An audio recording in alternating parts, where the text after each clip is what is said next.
everybody. The No Huddle Show. I am Eliot Shorr-Parks here with Matt Lombardo. And Matt, another day here at the Super Bowl in Minnesota. We are in Radio Row. Considerably louder and considerably more packed than it was on Monday. You can really feel the Super Bowl excitement start to build. Yeah, and Eliot, last night was really the kickoff of Super Bowl week. Yeah. It was opening night, media night at the Excel Center, home of the Minnesota Wild, and there were 1,500, 2,000 media members roaming around the floor. There was all kinds of craziness. And, you know, the Eagles seemed like they were loose. They seemed like they were confident.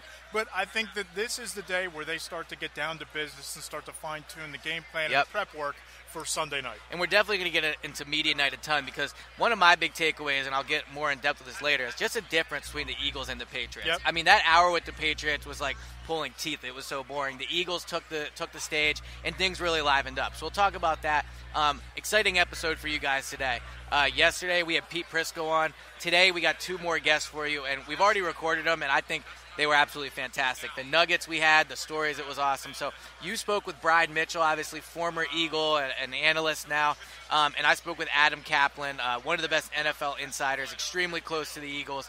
So they were both very good. We're going to have those for you a little later on in the podcast. But first, as we said we would do every day this week, we're reading reviews. Yep. Because, Matt, we are so close, I can feel it. 488, only 12 away from 500. That was our goal. Our buddy Joe Giglio, R.I.P., on to bigger and better things at WIP. On to bigger and better things. Do it for Joe. Get us to 500. So look, we're each going to read a review. Why don't you go first? I'm reading this partially because of the username and partially because I think the review is dead on. Right. The username is Alshon Owns Eliot. All right, nice. I didn't see that one. The headline is accurate stuff, 5 stars. He says, Eliot and Matt seem like really good dudes and are really knowledgeable. While I sometimes disagree with their analysis or headlines related to things off the field, I think their breakdowns of past games and predictions of future games might be the most accurate of all the Eagles podcasts I've listened to. Keep up the good work, guys, and have fun in Minnesota. So thanks, Alshon Owns Eliot, and we appreciate the feedback. That'll be my new Twitter name. Maybe if they win the Super Bowl, maybe I'll have to change that. Yes. All right, this one is Monster and Wait. It says, constantly refresh in hopes of finding a new episode. Lots of new episodes this week, so you don't have to refresh too much. It is there all the time. Really great podcast, especially great insight from Matt and ESP. While I don't always agree with the opinions they have, they do present the information on the team in a great manner and unbiased for the most part. ESP hates Alshon. Didn't even realize I was in there before you picked yours. Also, one quick question for you guys. What would an Eagles Super Bowl without Wentz mean for his legacy? And I think that's a great transition into media night, because even though Wentz talked last week for the first time since his ACL tear, he held center stage last night too. He sat down in the stands. He talked for about 10 or 15 minutes. I know you were there. And I think he was a little more honest last night. I think he was a little more packaged against when he was in the Eagles locker room a little earlier in the week. A word he used last night was bittersweet. Yep, and he used it several times. And, you know, last night was the first time that I really heard him talk pretty openly, Eliot, about not only how it's bittersweet for the Eagles to be here and him not on the field, because he said that as soon as last year ended, when they were eliminated from the playoffs, he had this date circled on the calendar because it was close to North Dakota State. He could come home, play in front of a lot of friends and family. It would be the Super Bowl. And he said that, you know, once the game kicks off, when the offense is out there for their first play, it hits him hard, but then he settles into the game. And he also said that, you know, he has to rely on his faith a lot to get through this injury because it's the most significant and severe injury he's ever dealt with. So there's a story up at NJ.com about what he said this morning, so go check that out. But I was kind of struck by how honest and how much of a glimpse into his mindset he gave last night. Yeah, I mean, let's be honest here. There's a ton of excitement going on in Minnesota. We're going to talk about all the exciting things going on with the team, talk about media night and all that, but it's a devastating injury for Wentz. Yeah. But and honestly, more emotionally than physically. I mean, there was a moment, I'm sure I said this on the pod before, but it'll really stick out. It really sticks out to me, and I think I'll always remember it thinking about Wentz's injury. They're celebrating the NFC Championship game. Teammates are dancing and everything. And Wentz took part to a certain degree, but he's sitting there at his locker by himself putting his knee brace on. And it's just got to be devastating to get over. But outside of Wentz, which I thought he was very honest last night, and it was good. Media night was crazy. So this is my fourth one. This is your second one. And it's always a zoo. It's always a ton of things going on. And it's probably just because we know all the players now. But last night I think was one of the crazier ones, at least when the Eagles were out there. I mean, you could really tell they were enjoying themselves. And the hour long with the Patriots, that was absolutely brutal. Yep.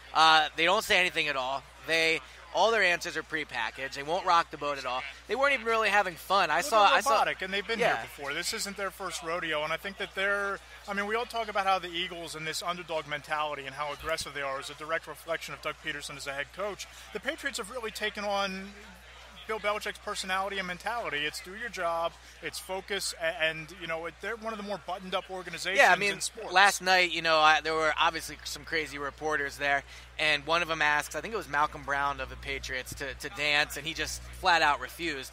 An hour later, we saw Jalen Mills doing the salsa with his green hair, sunglasses, and colorful headphones. So the Eagles clearly enjoyed it more. What was the craziest thing you think you saw last night? The craziest thing I think I saw, oh boy, that's tough because there are I got one if you want to think. I'll let you do it. All right, so to me, and this is the amazing thing about media night, it doesn't matter who you are on the team. I mean, during the season when we're in the locker room, a lot of these guys can walk by and no one ever talks to them. Darryl Green, Rashard Davis. Practice squad guys. Yeah, guys like that. Last night I saw Rashard Davis getting a one-on-one interview on a TV set with a foreign reporter, and then Bryce Treggs, Sidney Jones, and ready for this name, Randall Goforth, a guy that tore his, I think it was his ACL in camp, has all of a sudden been around the team a little more. It seems like he's enjoying the Super Bowl experience. But they all had dog masks on, and they were dancing to the Dreams and Nightmare intro by Meek Mill on stage. So there were definitely some wild things, and I think the players really enjoyed it. Number one, I thought J.B. Smoov's impersonation of Bill Belichick was pretty funny. It was. That was pretty crazy, and us both being huge Curb Your Enthusiasm fans, it's always fun to see Leon roaming around. Number two, there were a couple of reporters who actually had the dog masks. And they were going around interviewing the players in the dog masks, so I thought that was kind of funny as well. And it's always a three-ring circus at media night, that's for sure. So one of the nice things about media night, too, is we get access to guys that we don't during the season. Howie Roseman barely talks during the season. Jeffrey Lurie barely talks during the season. Both of them talked last night for, Howie was probably, 40 minutes? 30-something? Yeah, and Jeffrey Lurie was at least 20, 25.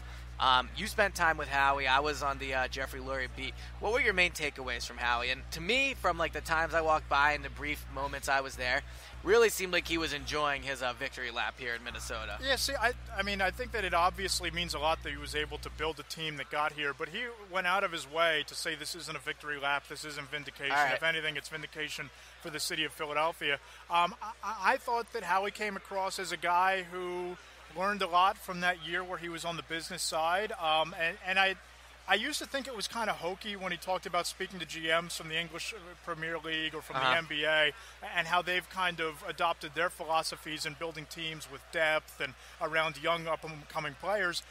But they've gone out and done that with a lot of success, and they've traded middle-round draft picks to bring in 20-something-year-old guys like Tim Jernigan and Ronald Darby and Jay Ajayi, and they've re-signed most of those guys. And I think that just detailing that philosophy was big, and I think that he's a guy that rightfully won Executive of the Year, and I think that they've positioned themselves as an organization to not only have a chance to win on Sunday, but be back in the mix for years to come. And it's been interesting seeing Howie kind of like his redemption tour. And I think one of the things that's really stood out to me about the difference between him now and the difference between him maybe before Chip kind of, kicked the other side of the building, it seems like the front office of the Eagles is getting along a lot better than they used to. And this wasn't just a Chip problem. I think even before Chip got there was some tension up on that second floor of the NovaCare complex. Yep. I don't think everyone in the world enjoyed working with Howie, and that's fine to a certain degree. But at the end of the day, you still have to have a functioning front office. There's a reason the Eagles haven't won a playoff game since 2008 prior to today, this year. But I had a chance to briefly catch up with Joe Douglas, and he just, he raved about how everyone gets along up there. Also, Don Smolinski talked about it, the team's president. Yep. Just basically talking about how the four of them meet every week. Doug, Howie, Joe, and Smolinski, and Lurie, so I guess five of them. And every week they meet, and they say it's just an enjoyable thing. They're all on the same page. They're all able, when they do disagree on something, to talk about it. And people underestimate how huge that is. I asked Smolinski last night, I said, obviously you each have your own talents that you bring to the table, but how important is it just to get along with each other when you work with somebody? And that sounds basic, but, really, I think when you talk about this Eagles season, both on the front office scale and the team scale, these guys just like each other. And, do they have their deficiencies as a team? Absolutely. Is Howie the best GM ever? No. Is, Doug and the best head coach ever? No. But when you put the fact that they all like working together, they all put in that extra work, I think it really stands out, and that's why they've been successful. And I think that year away really gave Howie Roseman a different perspective. And I think that, there was a lot of introspection that was done on his part. And talking to Howie Roseman last night is a lot different than talking to Howie Roseman in 2012 or 2013. Absolutely. No, I 100% agree with you. So Jeffrey Lurie also talked for a while, and he did touch on kind of what I just said about how there are certain there's certain ways in which this front office has improved. There's certain ways where everyone's getting along. But one of the interesting things I thought he brought up, and this shows in the moves that the Eagles have made, this team is dead on dedicated to the quarterback position. I mean, he brought it up 2 or 3 times how the decision to go from Chase Daniels to Nick Foles, Jeffrey Lurie spent $12 million to make that move. And, you could say to yourselves, it's $12 million. I mean, this guy's a billionaire. Hey, $12 million is still $12 million. And it's $12 million of cap space. Right, yeah. Right, exactly. Right. So to move from Chase Daniel, and I was never as down on Chase as other people, but I don't think anyone in the world will sit here and say that this team's in the Super Bowl with Chase Daniel as a quarterback. No, I mean, the fact that they have Foles as their backup obviously ended up saving this season. So he talked about their dedication to the quarterback position. When you look at all the resources they've put into it, I mean, this sounds like a small thing, but the fact they carried 3 quarterbacks on the roster all year is not a small thing. I mean, a lot of teams do not carry 3 quarterbacks. That's a valuable roster spot there. Yep. And especially when you think about how bad this team has needed depth at certain positions, the fact that they ended up keeping 3, held on to Nate Sudfeld, I think proved to be huge because now, in my opinion, they have a capable backup. And the other guy I talked to last night was John Deep. One more thing on Jeffrey Lurie, he drew a lot of heat from some people from his press conference right before the season where they didn't believe that he supported the players enough in terms of the anthem protests and in terms of the activism that took place off the field. And I asked Jeffrey point blank last night, did your support ever waver for Malcolm Jenkins or Chris Long or Torrey Smith or guys that raised their fist during the anthem? Because, there was a lot of criticism from the president calling for these guys to be fired. And Jeffrey said flat out that he never wavered, that you can be baited into changing your principles. You can be baited into responding to things that don't merit being responded to. But in the end, the issues are too important. The social injustice, the criminal justice reform, all of these things that these guys have worked towards off the field, those things are too important for him to buckle under public pressure or pressure from someone like the President of the United States. But I think that really, Eliot, you're in that locker room as I am every single day. I think that the support system from Jeffrey on down for Chris Long, for Malcolm Jenkins, for Torrey Smith, for all of these guys to be so active in the community has kind of brought this locker room closer, and I think that it has had a tangible effect on how they've played this year. And to me, after speaking to both teams last night, that's my main takeaway, and we'll find this out on Sunday, what's going to end up winning, because the Eagles have an amazing culture in their locker room, and last night I saw a Patriots player get asked flat out, is it even fun to play for the Patriots? And I don't think that's something we would ever even think about asking a player here, just with how much fun it's evident they're having every week. But, all right, so media night is in the books. It's Tuesday here in Minnesota. We're going to have Eagles availability today, and then the team really starts to get to work. Wednesday, Thursday, Friday, the Eagles practice days. Saturday, I'm sure they'll do a walkthrough as they normally do, and then Sundays. I love that at the stadium. Yeah, and then Sunday's the big game. So let's get into the interviews, though, because we talked a lot about the X's and O's of this game in those interviews. Brian Mitchell was excellent about the offensive line. Adam Caplan was a little bigger picture, but talking about how Howie's grown, Doug's grown, some behind-the-scenes stuff. So let's get into those interviews. First, Brian Mitchell. Matt, with you, let's play it. Welcome on in. Former Eagles running back, currently with NBC Sports in Washington. Brian Mitchell joins the No Huddle Show. Brian, thanks for taking a couple minutes today. Oh, no problem, man. So, obviously, this is a matchup that's 12 years in the making. The Eagles and Patriots last played in Super Bowl Rematch. 39. Absolutely. Now, what kind of comparisons can you draw between maybe that game and that 2004 Eagles team to the Eagles team that's taken the field on Sunday? I think this team here is a better overall team for the Eagles. When you look at them, after losing Carson Wentz, I don't think many people gave them a chance to do much. And you look at the way Nick Foles has played, I think Nick had to just come into the game and be himself. That defense is very good. When you can get pressure on a quarterback rushing 4, you allow your defense to do so much more. And then offensively, that three-headed monster at running back, the receivers have been very good. Aguilar is a totally different guy than he was last year. For sure. But I think ultimately things start at Zach Ertz and the running game, and it moves out. And if they can have that type of success, if the Patriots can't stop the running game in Zach Ertz, I think it completely goes to the Eagles. But then when you look at the Patriots on offense with Tom Brady, he's the only guy on that team I think left from that Super Bowl 12 years ago. But the thing about it is the way he gets the ball out of his hands, and you get those – most times you're used to these bigger receivers and guys that like to go down the field. they do a lot of crossing. They make you have to be a lot quicker. And I think in this game it comes down to how you can hinder them. Gronkowski, you don't know if he's going to be completely healthy coming back. He's a matchup nightmare for anyone. But I think if you can slow down all those crossing routes, then all of a sudden you have a chance against them. But you cannot give him chances. And you can't give him the ball late. Can't give him the ball late in the fourth quarter. But let's talk about that Eagles running game because obviously that's a position you know really well. And the Eagles have a pair of running backs who run really hard, really downhill, in Jay Ajayi and LeGarrette Blount.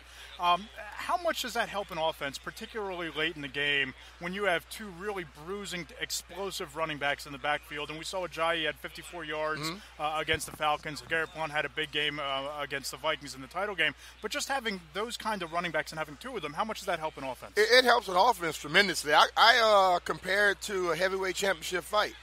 If you're going head hunting like a lot of people do, they throw the ball down the field all day, throw it down, but you're not really affecting the defense. Right. Okay? If you're missing it, you're affecting yourself more because you put yourself in a difficult situation. But if all of a sudden I start punching you in your side, punching you in your stomach, punching you in your side, late in that boxing match, you're out of breath. You can't lift your arms. Like Mike Tyson would punch people in their shoulders, and all of a sudden they couldn't lift. That's how a running game is. You know, many people in pro football, and the NFL has done this, they're trying to take the running game out of it.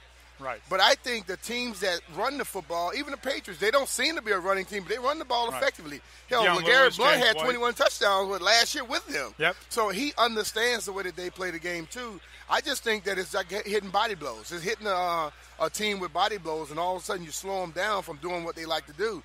And you look at the Washington Redskins back in the day. For sure. They ran the counter over and over and over again, and everyone knew they were going to run it. But eventually, after being hit by hog after hog after hog, you can't do much. And if they keep doing the same thing with Peters and crew, they'll go out there and do the exact same thing to them. But you have to stick to it. And too many coaches don't stick to it. But I've noticed, I've been very impressed with Doug. You know, played against Doug in college, played against him in the league. To watch him be able to be a passing guy, but all of a sudden go to the run late in the game and close it out. It's a such thing we all know about the 2-minute offense.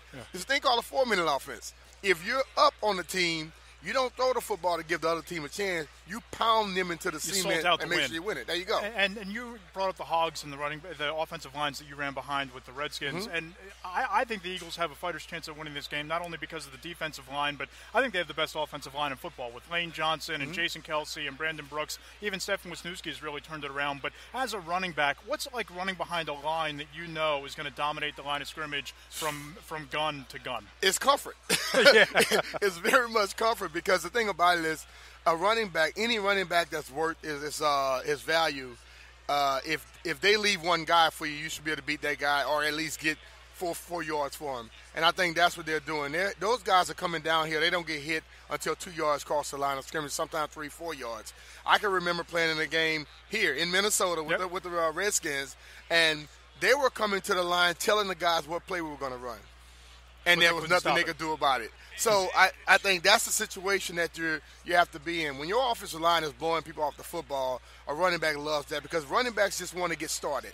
Right. You know, if you get the ball and you have to make somebody miss in the backfield, that's not a good day. Right. But if you get the ball and you can come down here and once you hit that line of scrimmage, it's all gung-ho from that point. And I think the league, they've done a great job of it. They started off the season as this team that you thought was going to just be a passing team.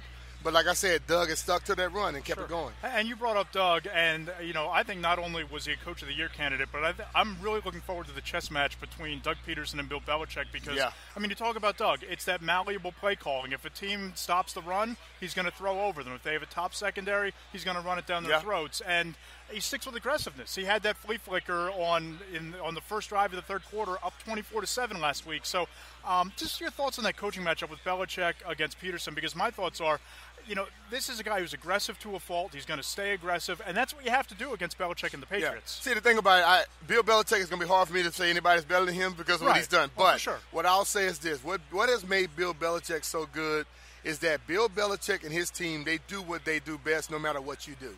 They don't change. But what he does, he tries to take away from a coach or a team what they do best and then make you do something else. And a lot of times, if I'm very good at this and now someone is stopping me from it, I normally leave it instead of sticking to it. And then I start trying something that I'm not good at, which now gives me a chance at Bill Belichick.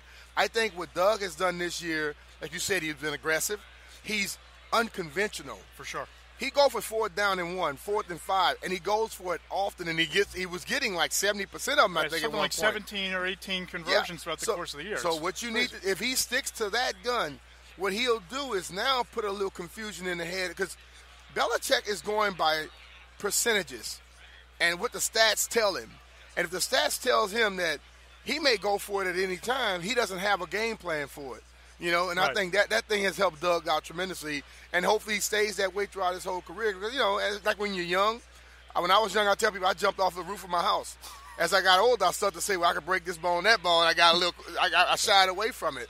But if he stays like he is, then that's going to put confusion in the other eyes of the other people. Sure. Like I said, with Joe Gibbs, everyone knew they were going to run the counter. They never stopped running it. And now, just like the Princeton offense, they run that boring offense. And what does it do for you as a defensive coach? You start trying stuff. You take a chance, and all of a sudden, free layup. He's running by. And that's the same thing that's been happening with Doug this year, because he stuck to what he wanted. And all of a sudden, just like you saw, they ran a little in and up touchdown, and he was wide open. Right. So because they kept being aggressive and they didn't get conservative. And obviously the Eagles brought in guys like Alshon Jeffrey and Torrey Smith, and they moved Nelson Aguilar to the slot to help develop Carson Wentz and help get him into good habits and give him some real weapons. But those additions have really powered them when Wentz got hurt and you went to Nick Foles. Well, you have veteran players. Yeah. And that's the thing about Torrey Holt and Alshon Jeffrey has been around this league a long time. They know how to play. Right. And I think that's the problem with a lot of coaches today, too. They get rid of guys as soon as they hit a certain age. Right. Well, I think if you have guys in your locker room who are veterans, who have great chemistry, and who are going to be professionals, who show up, now young guys learn from that. Like I said, last year, Nelson Aguilar wasn't doing much at all. Right. People were thinking about he may not be around for a long time. Right. And then this year, you look at, I think, 8 or 9 touchdowns he's had. He stepped up because he sees professionals getting it done. Now they take a little pressure off of him. Too many times in this day, we draft a guy, and first round, whatever round he comes in, and we expect a kid from college to come in and be the man that we see like T.O. was and Jerry Rice was. Like that. They have to learn how to play this game of football. When you're in college, you may have 4 to 5, unless you got Alabama playing against Georgia, 4 to 5 guys that are professional ready. In the NFL, no matter what you think about a team, it's 22 guys on the team at any given time that are pros. And you have to be the amount of error you can have in anything that you do gets smaller and smaller because those guys are so good. And I think Nelson learned that quickly from watching those 2 professionals play in front of him. Rapid fire, quick. Patriots win the game if Tom Brady has a Tom Brady day. Eagles win if they run the game and Zach Ertz can't be stopped. Your pick? I'm going with the Eagles. There you go. I think it's going to be an upset here. He's Brian Mitchell, former Eagles running back. You can check him out on NBC Sports Washington. Follow him on Twitter at Brian Mitchell. Brian, always great catching up with you. Enjoy the rest of the Super Bowl week. Appreciate it, man. Take care. Thanks. So we're now joined by Adam Caplan, jack of all trades, one of the best NFL insiders in the business, a guy I've been lucky to know for a few years now, host of the Capcast podcast on V Sport, which you should definitely go subscribe to.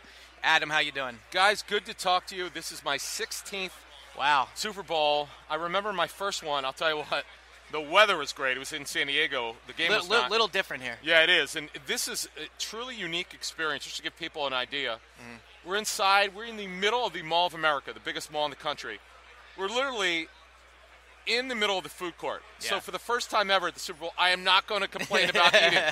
I had a good vegan meal yesterday, which is right here. So I'm glad to be here. I enjoy Radio Row because you never quite know who's going to show up. Mm-hmm. Ryan Leaf is to our left. I know, I saw that. Which is pretty cool, and it's a really unique experience. And how does it compare to the other 16 you've been to? The setup and stuff. This setup, as far as Radio Row, you mean? Yeah, and just the whole thing in general. I would say that it's there's not a lot of room to walk around. If you were at the Super Bowl in New York, the Radio Row is really, really condensed. Where I tripped over like Brian Billick because you're in a tight area here. It's going to be tight as the week goes along. So Monday and Tuesday are generally very lightly attended. Agents come in, players fly in Wednesday night or Thursday morning to be on the air here Thursday and Friday. So that's when it's going to pick up. This is a great time to do podcasting like you guys are doing. Yeah. The first 2 days because you pretty much won't get interrupted. But the crowd noise Thursday and Friday is really bad. When I did work for Sirius, the first couple Super Bowls that I attended, if you do them Thursday and Friday, you really have to cut out the crowd noise. It's very hard to hear. Yeah. And then the other thing is the PR people who come, they'll come here to Minneapolis on Wednesday, so it's a smart thing to do these early in the week. And plus, as you mentioned, we're in the middle of a food court, so there's mall noise around anyway, correct. so it's already loud. So this is unique. It is. It's kind of cool. When you first got here on Monday, how did you see this? Well, I was surprised at just how big it was. I mean, being from the Philadelphia area, King of Prussia obviously is a big mall, but this thing, it feels like it dwarfs it. And I know when the players first got here, they were walking around looking at the amusement parks and all that, and kind of a unique setup how they have the Eagles on one end and the Patriots on the other end. Yeah, I don't think they don't do that very often in Super Bowls. Normally teams are far apart. I've been to the Mall of America maybe a dozen times. The problem is, unlike King of Prussia is not 5 levels like this place. Right. It doesn't have an amusement park in here. Right. It's a little different. This is hard to figure out where the heck to go, and thank goodness they have some tour guides. So you mentioned the players and stuff will start flying in later in the week, but the Eagles flew in Sunday because they're playing in the game. Sure. So you're around the team all the time. You were there in training camp. Did you ever imagine this was a Super Bowl team? No. In fact, I'll give you a little bit of a discussion I had with someone with the Eagles that we had a couple days ago. So this person said he thought the Eagles would be 10-6. Someone high up with the Eagles, he thought they would be a playoff team. I was like, I had them at 9-7. I said, why did you think there'd be a playoff team? He goes, because of the quarterback. Yeah. Because when you have a special quarterback, you always have a chance to be great. And obviously the additions that they made in personnel in the offseason helped. But Eliot, you phrased the question, do you ever think? No. I know Adam Schefter went on the air and said he thought the Eagles would win the division. I thought that was more bolder than I picked them to win the division, too. Oh, did you really? I did, because of the quarterback. Now I'm not big on the quarterbacks. You know, it's funny. You were the guy, and you've admitted this. You were the guy who said not to draft. Who did you want them to draft over Wentz? Oh, there's a long list. But Cardell Jones is the one everyone gets. Okay. And Paxton Lynch. I'll take Matt the L's Lombardo on that shaking one. his head. Yeah. He's like, what were you thinking, dude? I know. But it's bad. Let me ask you this question, because you're at more practice than I am. Mm.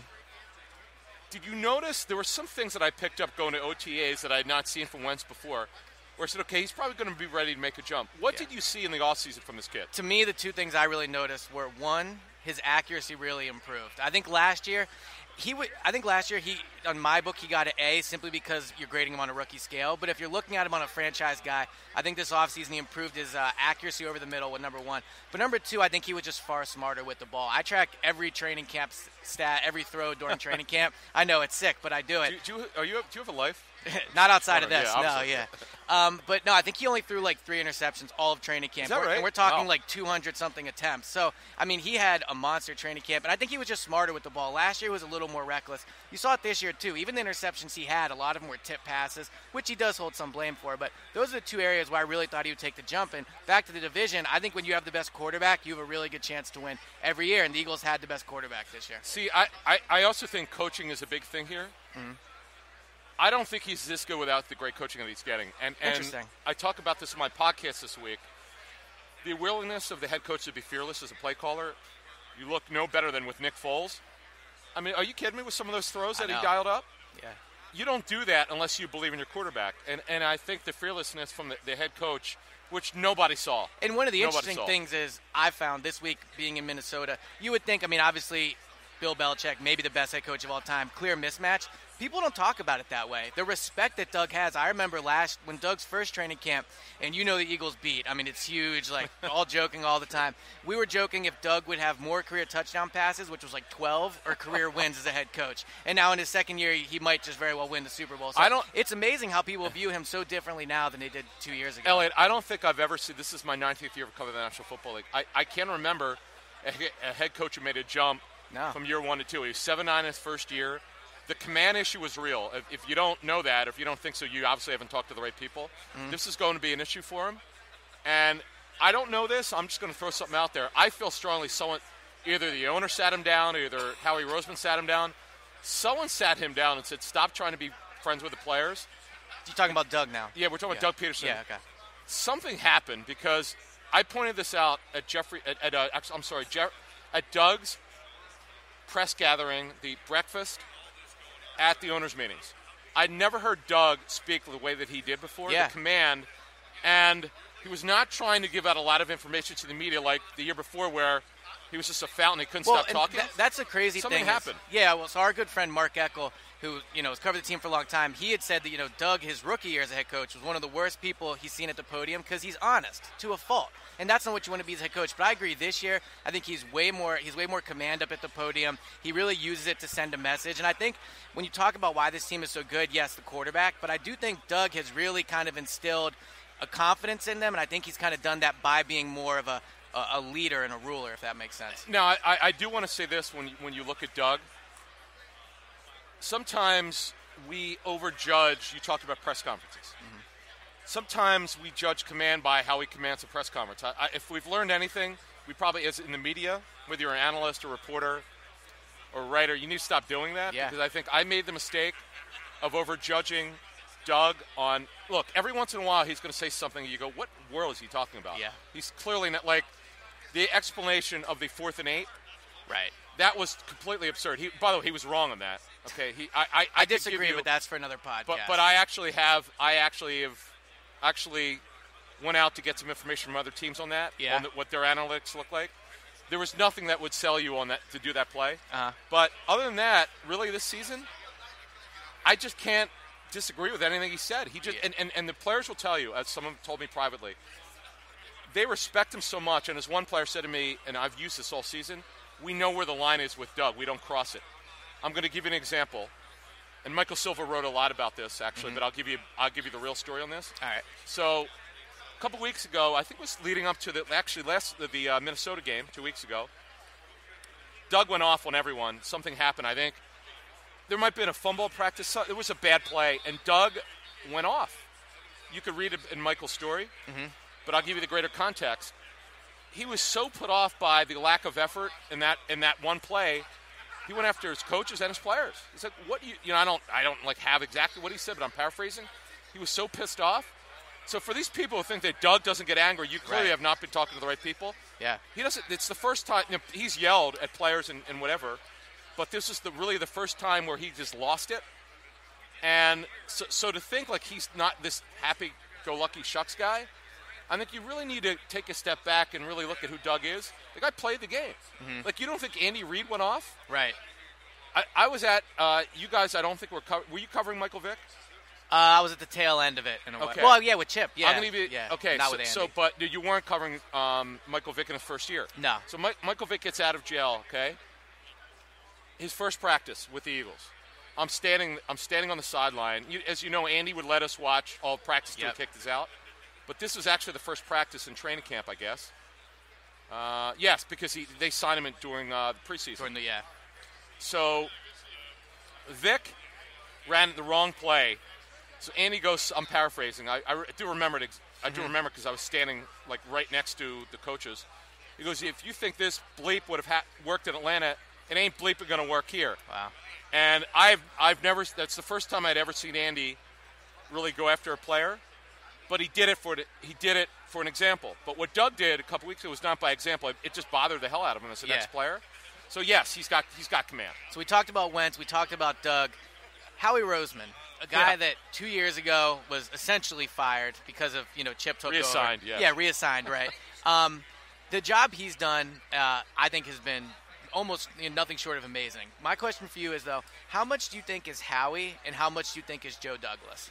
See, here's the problem. Too hard to separate here's the problem. See, first of all, this is his first full year. Remember, in 2000 and when did he come in? 16 or 17? He took over in January prior to the 2016 season. Right. So remember, he had that off season, but he didn't have the whole season to scout. He really came in after the draft. His work came in after the draft. So this is his first full season. Oh, you're talking about Joe now? Yeah, Joe Douglas. Okay, Joe Douglas I'm talking about. This is his first full draft. Right. First full cycle of the season. So the bottom line is, Eliot, it's hard to properly evaluate, but I'm going to give you what someone close to Joe Douglas told me. Here's the type of player that he'll find that Howie won't find, just because it's not that Joe played. He worked in Baltimore where they find what are football players, not just great athletes, they find football players. Howie's not going to find the tough-as-nails player that won't show up on tape. Right. Joe has been in these schools because he was a scout on the road. Howie was not, typically. So he's going to find those tough, grind-it-out football players.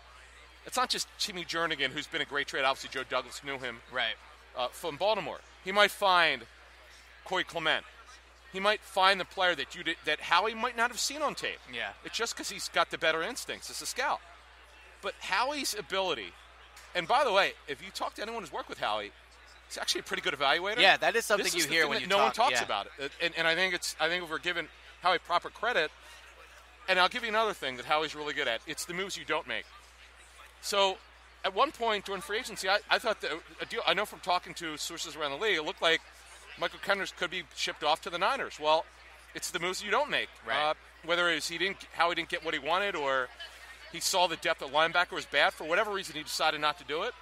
And probably this is one of the biggest moves that he didn't make that people don't understand. Well, I think when people talk about this team, and, in 5 years when we talk about the Super Bowl run, the thing I'll remember is just the depth. You know what I mean? Like Bo Allen, Michael Kendricks, Halapoulivaati Vaitai, all the cornerbacks. I mean, yes, Wentz has been extremely special, and Howie going up and getting Wentz is one of the best moves he's ever made, if not the best. But the depth on this team is amazing. But how much longer do you think Joe Douglas will be here? I mean, because that's kind of the thing Eagles fans are worried about. Well, I think about. Joe. Here's the thing with Joe. Joe did not have pro scouting experience, so he needed 2 years, I think, of pro. Mm-hmm. I think one more year will do him good, and then, he obviously it's out there. The Texans had interest in him. But I think he needed a minimum of 2 years of pro scouting experience, which he's getting here, because he's got to learn the pro level. But then the other issue is, who would be behind him, and they'd have to figure that out. But real quick here, getting back on the depth. Yeah. In the Sally Kep era, it's really, really difficult. But here's how he learned. How he learned under Andy Reid and Joe Banner. Joe and Andy were philosophically aligned that they believed in the Lions. Joe Douglas, talking to people close to him, he believed you must have a strong offensive line and strong defensive line. It just so happened that Howie had the same philosophy, so they meshed. And that to me, you asked how has Joe Douglas helped. He believes, as I've heard, it starts with the Lions, and that's why it's great. So you talk about the depth. The Eagles are 7 deep, a legit 7 deep on the defensive line. Show me another team that's that deep. Steven Means, even a guy that's inactive. They need each to play week. him, right? Is a guy that sure. I think is pretty good. And, people are starting to bring up the linebacker issue. I don't see it being although I bring it up on my podcast this week, this could be the week that finally someone exploits the loss of Jordan Hicks, because no one's done it yet. Yeah. I don't know why running backs, you saw what Chris Thompson did. He had 2 touchdowns to 79 yards against the Eagles. This is going to be the week. If Josh McDaniels, Eliot, doesn't do this, I'd be stunned. And that's sorry. So let's get to the big game this week, obviously. Sure. You mentioned the Lions. I think that's one of the main reasons Eagles have a chance to win this game, just because you win the game at the line of scrimmage, and they're so overmatching the Patriots in both departments, I think. The defensive line against the Patriots' offensive line and vice versa. I mean, what do you think if the Eagles do win this game? Outside of the pass rush, what are some things you think they're going to have to do? So I think, Eliot, the thing that they're going to have to do is this. They have to figure out a way with a 4-man rush. And I know that they run the wide 9, but they have to figure out a way to get their mismatches. Well, my understanding is when you watch the tape, it's the interior of the Eagles' defensive line against the non-athletic offensive line interior of the Patriots. Yeah. So that small, to me, too. Yes. Yeah. So that to me is where Fletcher Cox, Timmy Jernigan, Bo Allen, who's playing really well, by the way, making himself a lot of money. and they were about halfway done negotiating his contract. Then he got hurt. Had he not gotten hurt, although I know that they were not there on the money, so it may not have gotten done. But the Eagles really respect Bo Allen, and he's done a terrific job of coming back from his injury. And you see why Bo Allen will be in there with Fletcher Cox over Timmy Jernigan. Who knew Bo Allen was this good? He's from this area. Yeah. So, yes, you're right. They have the distinct advantage of their D-line versus the Patriot O-line. I expect that to be exploited in the game. So who are you picking? I've been torn all week. I think I'm leaning Eagles. But to me, just beating Tom Brady is so difficult. Where are you at with it? I'll take the latter of what you said. Mm-hmm. The biggest problem to me is Tom Brady and Bill Belichick. I hate to do that. But the fact of the matter is experience counts. Yeah. And I agree with your assessment from a couple minutes ago about no one's talking about the mismatch of potential mismatch of head coaches. But here's where it's going to be a problem. I've been thinking about this the last 24 hours. Yeah. Belichick is going to have something, whether they change up and go to more 34, whether they're not going to be a running offense. That'll never happen. That I could assure you will not happen. Yeah. They're not coming out running. When you have the best quarterback of all time. My number is for Brady a minimum 45 attempts. You could count on a minimum of 45 attempts. I believe they're going to come out passing, but there's going to be something that they're going to do that the Eagles were not. I'm not going to say not prepared for that they didn't expect. Right. It's how well they adjust. And the Eagles have been very good at in-game adjustments this Especially year. they'll come out. Right. And Doug, this is where I love Doug over Andy Reid. I can't believe I'm saying this, but and I implored them, and I did this on Twitter, keep throwing at halftime against the Vikings, don't let up. Doug, other than the Seattle game, which was I thought was his worst called game of the year, he is so fearless as a play caller. They have such advantages, but the one thing that people tell me, the Patriots, something happens, their defense in the red zone, they clamp down. They're one of the top 4 red zone teams. Whether it's their coaching staff, I think DiFilippo is very good with red zone. Whatever the coaches do with each other, they better come up with something special when they get in the red zone because that's where the money is won. All right, so final pick. Sounds like you're leaning Patriots. I'm leaning a little bit towards Patriots, but as I did with the Falcon game, I changed it late in the week. Well, on this podcast, we don't make our final predictions till on Twitter right before the game. Oh, so thank you. Okay, yeah, so you have all week. Don't worry. Yeah. Right now, I'm leading toward the Patriots. It's just the experience, but I need more intel, which I'm going to get. We're only doing this on Tuesday. Yep. But I believe that this could be a fun game, and enjoy it. I think just for the Eagle fans out there, enjoy the moment because it's been 13 years. You may not get another one. With Carson Wentz coming back from a significant injury, it's not a guarantee he'll be ready week 1, although I think he will be. Yeah. It's no guarantee. But the coaching matters here, and who knew? Is my phrase, who knew? All right, well, thanks so much for joining us. As I said at the beginning, you obviously, after listening to this, need to listen to Adam Caplan's podcast, Capcast at VSport. And, VSporto, yeah. VSporto, yeah, and I'll tweet out the information for sure. So, Adam, thanks so much for joining us. All right, we are back. Those were 2 really good interviews. I really, that's an awesome thing about Radio Row. 1, you never know who's going to be here, but 2, every time we've talked to someone here, 2 things. 1, the coaching matchup, the fact that people view this as close is for real. That's not just lip service. But 2, this is a game where people really don't know what to say. It's not like in years past where I've covered Super Bowls and people are like, all right, this is definitely the better team. Yep. People are torn, but what was your takeaway from your talk with Brian Mitchell? Yeah, 2 things. Number 1, I thought it was interesting that he said that he thinks this Eagles team is better than the 2004 Eagles team that went to the Super Bowl against the Patriots. I'm starting to come around to that idea, especially after what we saw against the Minnesota Vikings and what this team, quote-unquote, has been able to do with Nick Foles at quarterback once Carson Wentz went down. But number 2, we've all talked about all week, Eliot, about how the Eagles have a chance to win this game because they're so dominant along both lines. Yeah. And, the comparison that Brian made between the Hogs with the Redskins back in their glory days and the Eagles offensive line and just how important it is for the line to get to that second level, open up the running lanes for the running backs. To me, that just goes to show you that this Eagles team is built to take care of business and win the game on Sunday. Yeah, and then Adam Caplan talked about it. He said, Howie, Roseman, and Joe Douglas are on the same page. They believe that in order to win, you need to be strong on the lines, and the game's built from within. And I think you can see that. I mean, they've obviously invested a ton in their cornerback position and receiver position. They ended up doing that. But the investments first went into the defensive line. Almost $100 million dedicated to their defensive line starters.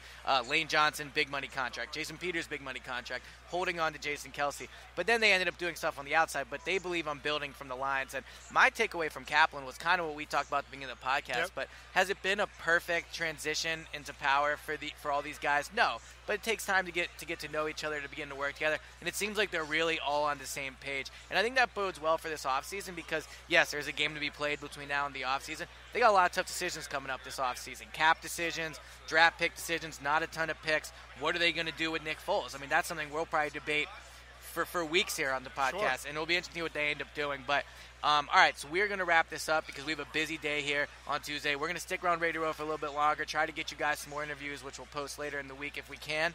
But as we said at the beginning of the podcast, if you're listening to this on YouTube, we really appreciate it. We read all the comments that you guys leave there, and we like all the thumbs up. But go subscribe. We're in the App Store, at the No Huddle Show. You can just look for us in any of your App Store apps that you have. So go and find us. I'm sorry, the podcast store. What am I saying? The podcast store. So go find us there and subscribe. We're at 488 reviews.